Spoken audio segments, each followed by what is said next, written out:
देखिए, ये जो रात के अंधेरे में जो रात ये बिल पेश हुआ, ये भारत आज़ाद होने के बाद देश के मुसलमानों पे सबसे बड़ा हमला है। मोदी जी ने कहा था कि 2022 तक जो है वो किसानों की आय दुगनी हो जाएगी, तो मुझे लगता है ये बिल पास होने के बाद तिगनी हो जाएगी। और मुझे लगता है डॉलर जो है वो रुपया डॉलर के मुकाबले में बहुत गिर गया है। तो अब जो है ये बिल पास होने के बाद मुझे ऐसा लगता है कि रुपये की कीमत डॉलर से दुगनी हो जाएगी। कल आपने कई पोस्टर्स, कई औरतों, कई दाढ़ी वाले जो मुसलमान हैं उनको देखा भी होगा। इनका शुक्रिया मोदी जी के पोस्टर लगते हुए देखा भी होगा।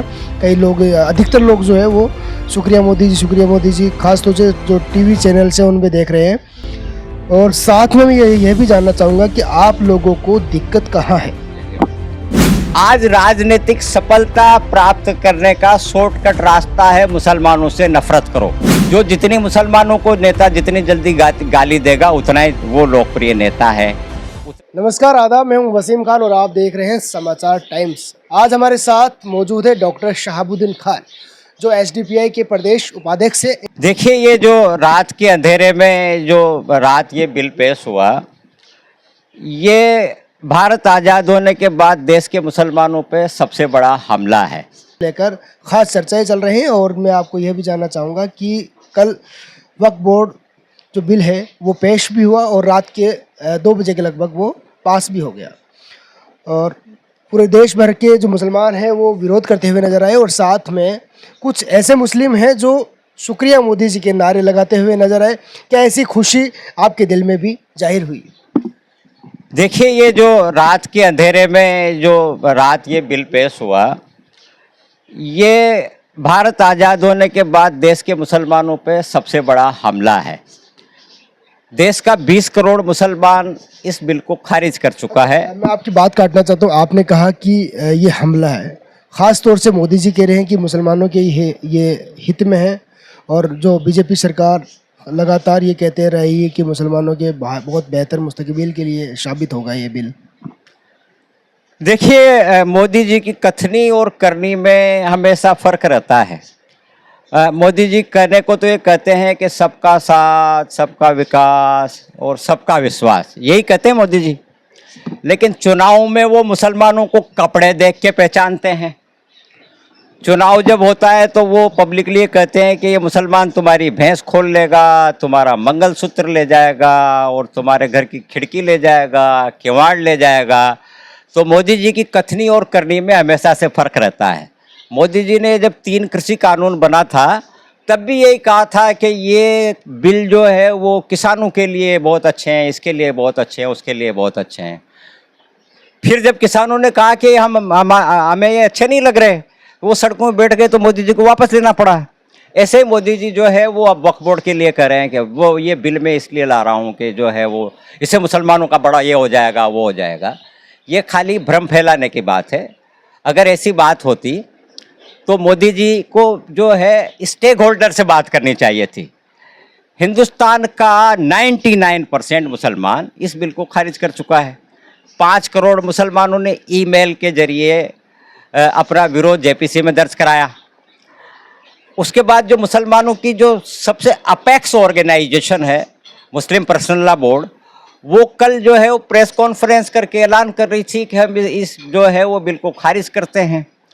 और वो ऐलान कर रही थी कि हम सड़क से लेकर सुप्रीम कोर्ट तक जो है हमारी लड़ाई जारी रखेंगे।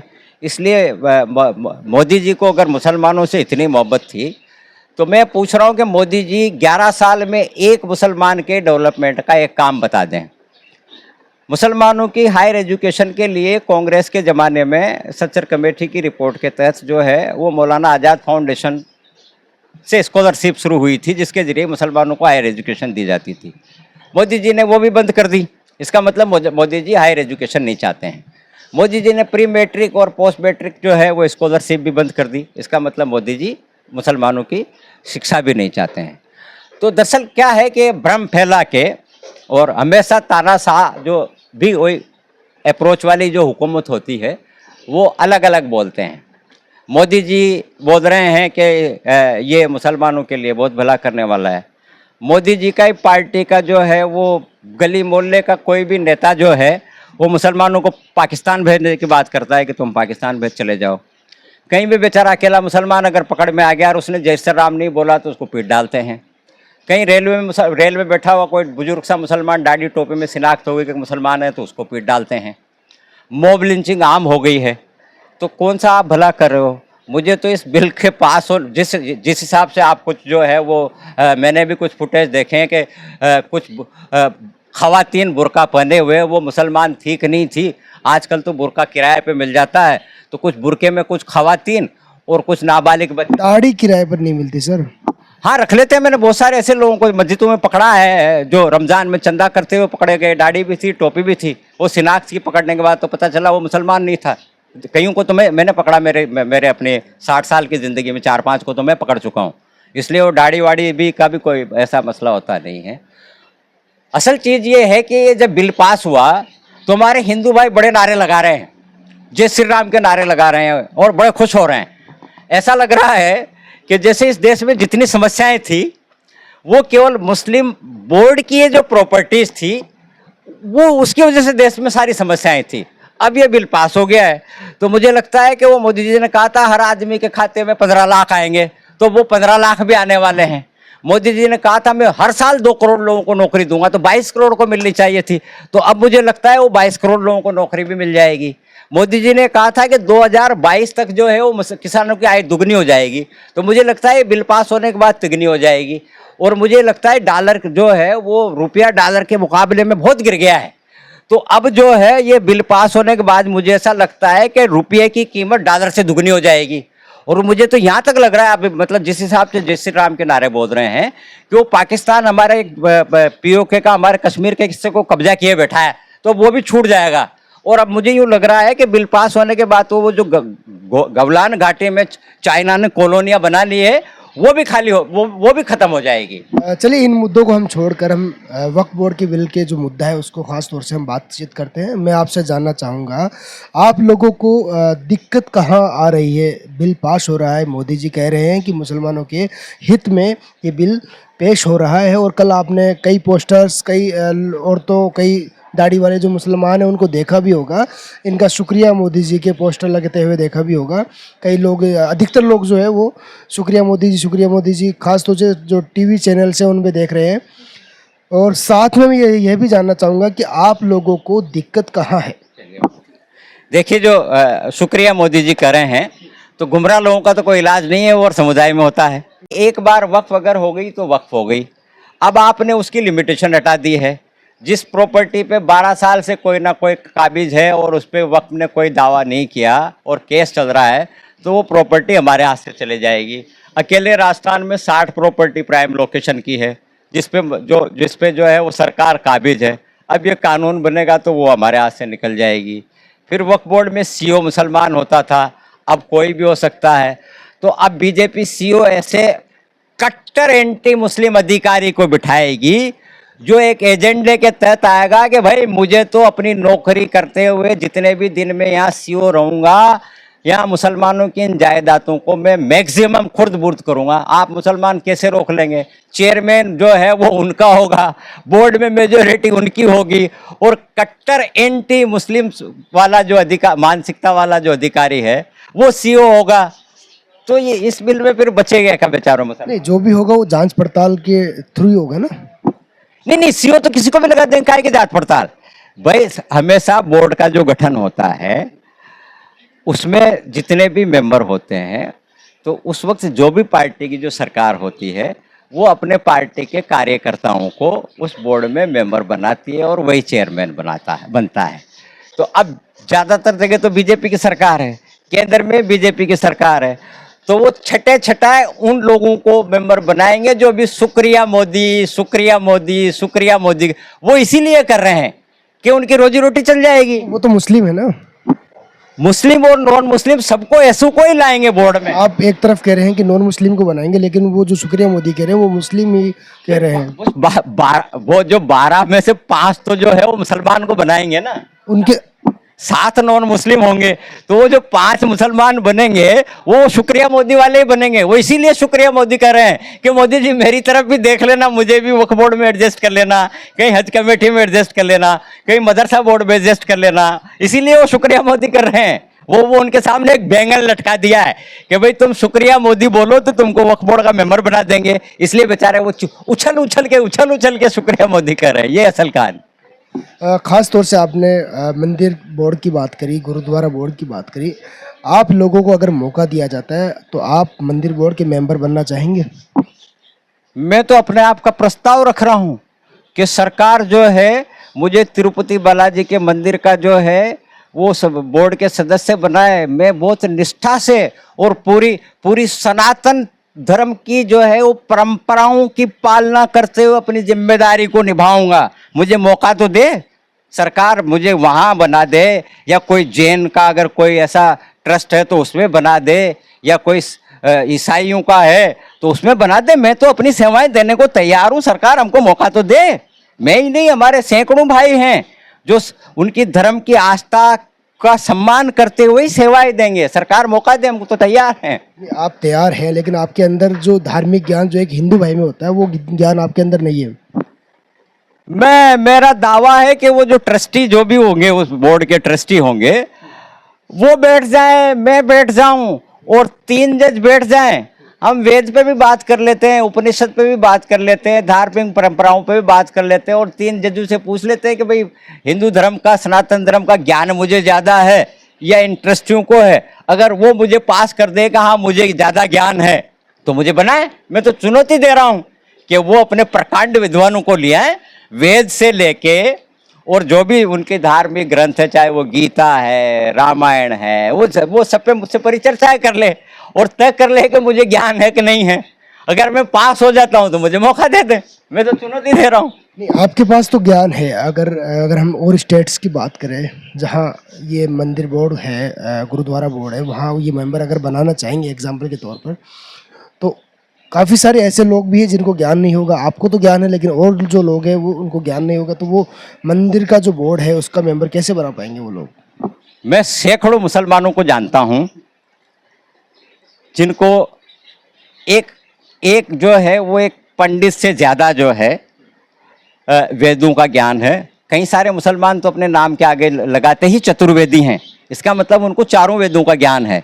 तो मैं सैकड़ों मुसलमानों को जानता हूं जिनको हिंदू धर्म का व्यापक अध्ययन है, व्यापक ज्ञान है ना। मौका दो, तलाशो तो मिल जाएंगे भाई। जैसे हमारे मुस्लिम जो वक्फ बोर्ड में भी तो लाओगे ना आप तलाश के, उसका तो आपने कोई क्राइटेरिया भी नहीं रखा, उसमें तो आप किसी को पकड़ लाओगे। लेकिन यहाँ तो आप क्राइटेरिया तय कर लो, जो पास हो जाए उसको रखना, जो पास नहीं हो जाए उसको मत रखना।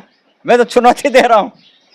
अच्छा, आप एक तरफ तो कह रहे हैं कि हिंदुओं को जो नॉन मुस्लिम्स है उनको वो एडजस्ट कर देंगे और वक्फ बोर्ड में एडजस्ट करने के बाद में हमारी जो ज़मीन है वो हड़प ली जाएगी। क्या आपको उन जो हिंदू भाई है उन पर आपको यकीन नहीं है कि वो ईमानदार है या नहीं है? उसको लेकर आपको यकीन नहीं है कि वो ईमानदार है या नहीं? देखिए, पिछले 11 साल में, आप अब यकीन की बात तो छोड़िए, पिछले 11 साल में जो भी पार्टी सत्ता में है उसने सांप्रदायिकरण किया। तो आज जो है वो ब्यूरोक्रेसी सांप्रदायिक हो गई है, पुलिस सांप्रदायिक हो गई है, जुडिशरी सांप्रदायिक हो गई है, मीडिया सांप्रदायिक हो गया है, समाज सांप्रदायिक हो गया है। आज राजनीतिक सफलता प्राप्त करने का शॉर्टकट रास्ता है मुसलमानों से नफरत करो। जो जितनी मुसलमानों को नेता जितनी जल्दी गाली देगा उतना ही वो लोकप्रिय नेता है, उतना ही वो आसानी से चुनाव जीत जाएगा, वो उतना ही हिंदू हृदय सम्राट है। तो जब आप 11 साल से एंटी मुस्लिम अप्रोच इतनी पैदा कर दी और समाज में इतना सांप्रदायिकरण हो गया है, तो फिर कैसे भरोसा किया जा सकता है कि वो हमारे नॉन मुस्लिम भाई आके यहाँ इंसाफ करेंगे? वो अपने मंदिरों का तो इंसाफ कर लें। वहाँ सरकार को ये वक्फ बोर्ड तो नज़र आ रहा है, वहाँ मंदिरों में लाखों करोड़ रुपए जो है वो प्रॉपर्टियाँ पड़ी हुई है, उनकी देखरेख के लिए तो कोई कानून बना दे कि वो समाज के पिछड़ों के, गरीबों के, दलितों के कितना काम में आ रहा है। हाँ, या वक्फों के पास लाखों पैसा है, लाखों करोड़ रुपए का। दक्षिणी भारत के मंदिरों के पास तो टनों में तो सोना है, तो उसके लिए तो कुछ सोच लो। तो जहाँ मुसलमानों से इस कदर नफरत हो, तो ऐसे में कैसे हम नॉन मुस्लिम भाइयों पे भरोसा कर सकते हैं कि वो आएंगे और हमारा भला करेंगे। ये तो बिल जो है, आप इसकी बिल की मैसेजिंग देखिए, सरकार की नीयत जो है वो बहुसंख्यक समाज को एक मैसेज देना है। पिछले 11 साल से जो है वो बहुसंख्यकों के ध्रुवीकरण की राजनीति चल रही है। तो सरकार इस बिल के माध्यम से बहुसंख्यक समाज को ये मैसेज दे रही है कि देखो, हमने अब्दुल की चूड़ी टाइट कर दी है। वो 11 साल से अब्दुल की चूड़ी टाइट कर रहे हैं, कभी ट्रिपल तलाक पर चूड़ी टाइट कर रहे हैं, कभी लव जिहाद पे, कभी धर्मांतरण पे। अब ये वक्फ बोर्ड बज रहा था तो वो अब्दुल की चूड़ी टाइट करने का मैसेज दे रहे हैं। तो जहां मैसेज ये जा रहा है कि अब्दुल की चूड़ी टाइट कर रहे हैं, वहां कैसे भरोसा होगा? अच्छा, आप ये समझिए, इसमें हिंदू और मुसलमान का तो कोई मामला ही नहीं था। ये मसला हमारा और सरकार के बीच में था। ये हमारे बाप दादाओं की प्रॉपर्टी थी, सरकार इसमें मदाखलत करना चाहती थी। तो पार्टी कौन थी, हम थे या सरकार थे? तो हिंदू भाई जो है वो जय श्री राम के नारे लगाए, क्या साबित करना चाह रहे हैं? वो तो पार्टी नहीं थे। इसी से आप उनके इंटेंशन समझ जाइए। भाई, पार्टी या तो हम थे, स्टेक होल्डर हम मुसलमान थे, या सरकार थी। हिंदू भाइयों का तो कोई लेना देना ही नहीं था। वो खुशियां मना के क्यों जय श्री राम के नारे लगा रहे हैं? इससे उनके इंटेंशन समझ लीजिए आप। अच्छा, एक सवाल ये भी है कि लगातार विपक्ष जो सरकार है, बीजेपी की सरकार है, वो ये कह रही है कि वक्फ काफ़ी लंबे पुराना वक्फ है, ये काफ़ी पुराना वक्फ होने के बावजूद इतनी सारी ज़मीन है देश भर में, ज़मीन होने के बाद में मुसलमानों के बेहतर मुस्तकबिल के लिए अभी तक कुछ सोचा नहीं गया। तो कहीं ना कहीं जो वक्फ बोर्ड के जो मेंबर हैं और भी जो लोग हैं, उनके द्वारा भी कमी देखने को मिल रही है। देखो, सिस्टम में आपको हर जगह पे कमी मिलेगी। ये जो एंटी करप्शन डिपार्टमेंट जो है, उसका काम होता है जहाँ रिश्वत लेते हैं उनको पकड़ने का। लेकिन एंटी करप्शन डिपार्टमेंट में भी जब तक आप वहाँ उनकी कुछ सेवा नहीं करोगे ना, तब तक वो आपका काम करने को तैयार नहीं है। तो करप्शन जो है वो जितने भी इंडियंस हैं उनके डीएनए में है ना। तो हो सकता है वक्फ बोर्ड में भी करप्शन रहा हो, लेकिन उसका रास्ता ये होता है कि जो स्टेक होल्डर्स थे, आप उनके साथ बैठते, जो मुस्लिम ऑर्गेनाइजेशंस थी उनके सामने साथ आप बैठते और बैठ के आप डिस्कस करते कि हम वक्फ बोर्ड की बेहतरी के लिए ये सुधार करना चाहते हैं। आप उनको कॉन्फिडेंस में लेते। आपके पास कोई ब्लूप्रिंट तो है नहीं, आपकी नीयत ठीक नहीं है। आप मुसलमानों की ज़मीनें जो प्राइम लोकेशन पे आ गई है उसको छीनना चाहते हैं। आपका कोई लेना देना नहीं है। आपने पिछले 70 साल तक तो राजनीति किस मुद्दे पे की कि कांग्रेस मुसलमानों का तुष्टीकरण करती है। तुष्टीकरण का मतलब होता है कि जिस आदमी का जितना अधिकार था उससे ज़्यादा दिया गया हो। अगर मुसलमानों का तुष्टीकरण हुआ होता तो फिर सच्चर कमेटी की रिपोर्ट ने तो ये कहा मुसलमानों की हालत दलितों से भी बदतर है। इसका मतलब तुष्टीकरण नहीं हुआ, मुसलमानों के साथ तो नाइंसाफी हुई। तो 70 साल तो आपने ये झूठ बोल के बोला। अब आप वक्फ बोर्ड पे आपने क्या प्रोपेगेंडा किया कि वक्फ बोर्ड जिस जगह पे भी हाथ धर देगा वो जमीन वक्फ बोर्ड की है, मुसलमान जिस जमीन पे भी हाथ धर देगा वो वक्फ बोर्ड की है। अरे भैया, एक प्रोसीजर है। कोई भी संपत्ति दर्ज होती है तो पहले सर्वे होता है, सर्वे के बाद जो है वो गजट नोटिफिकेशन में ऑब्जेक्शन मांगे जाते हैं।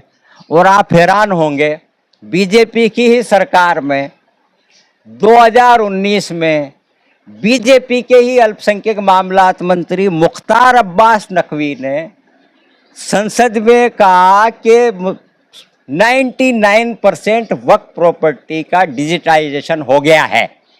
इसका मतलब पहले कंफर्म हुआ होगा ना कि प्रॉपर्टी का टाइटल क्या है। और यही हलफनामा ये बीजेपी सरकार सुप्रीम कोर्ट में दे चुकी है कि इसका डिजिटाइजेशन हो गया है। तो जब डिजिटाइजेशन हो गया है तो फिर कौन सी संपत्ति पे जो है वक्फ बोर्ड ने काबिज हो गया।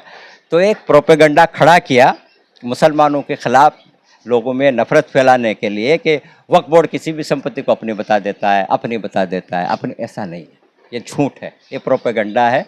ये 11 साल से एंटी मुस्लिम अप्रोच चल रही है, यही कहानी है। अच्छा, इसका विरोध किस तरह से रहेगा? आगे का जो फ्यूचर में जो विरोध रहेगा, किस तरह से क्या रहेगा आप लोगों का? देखो, चूंकि मुस्लिम पर्सनल लॉ बोर्ड हिंदुस्तान के मुसलमानों की सबसे बड़ी अपेक्स बॉडी है। वो जो भी डायरेक्शन देगी, हिंदुस्तान का मुसलमान उस पर अमल करेगा। हिंदुस्तान के चंद हजार लोगों को अगर आप छोड़ दीजिए तो 99% मुसलमान मुस्लिम पर्सनल लॉ बोर्ड के साथ खड़ा है। वो जो भी फैसला लेगा, वो कहेगा सड़कों पे आओ तो मुसलमान सड़कों पे आ जाएगा, वो कहेगा धरने पे बैठो तो मुसलमान धरने पे बैठेगा। हाँ, मैं ये ज़रूर क्लियर कर देता हूँ, मुस्लिम पर्सनल लॉ बोर्ड ने भी स्टैंड क्लियर कर दिया है कि हमारा विरोध जो है वो शांतिपूर्ण और संविधान के दायरे में होगा, है ना। तो हमारी जो भी लड़ाई है वो कॉन्स्टिट्यूशन के दायरे में लड़ी जाएगी। वो सड़क से लेकर सुप्रीम कोर्ट तक संघर्ष होगा। देखिए दोस्तों, ये थे हमारे साथ डॉक्टर शहाबुद्दीन खान, जो एसडीपीआई के प्रदेश उपाध्यक्ष हैं।